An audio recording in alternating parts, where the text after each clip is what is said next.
Craving sa sweet and sour fish fillet? Itong video na to ay para sa'yo.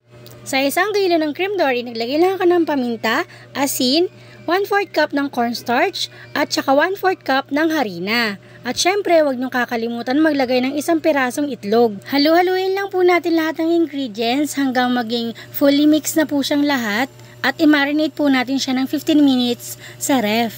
At para sa sauce naman po natin, maglalagay lang po tayo ng 1/2 cup ng banana ketchup, pero kung meron po kayong tomato ketchup, mas masarap po yun.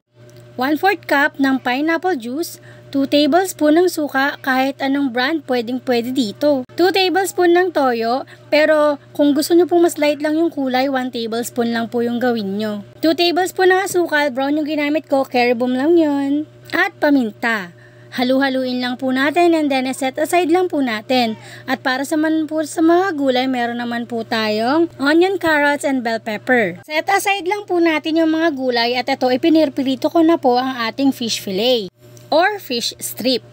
At kapag golden brown na po, iset aside lang din po natin. Tapos yung pinaglutuan natin ditong mantika, ito rin po yung gagamitin natin para sa mga gulay. Ayan, dito ko rin prinito ang ating onion. Pag nag-caramelize na, tanggalin lang natin sa mantika at isunod naman natin ang ating carrots at bell pepper. Yung iba pong nagluluto ng sweet and sour, ginagawa po nila, isang lutuan lang po yung sa may gulay nila. Pinagsasama-sama na nila, pero ako kasi parang mas gusto kong luto yung onion.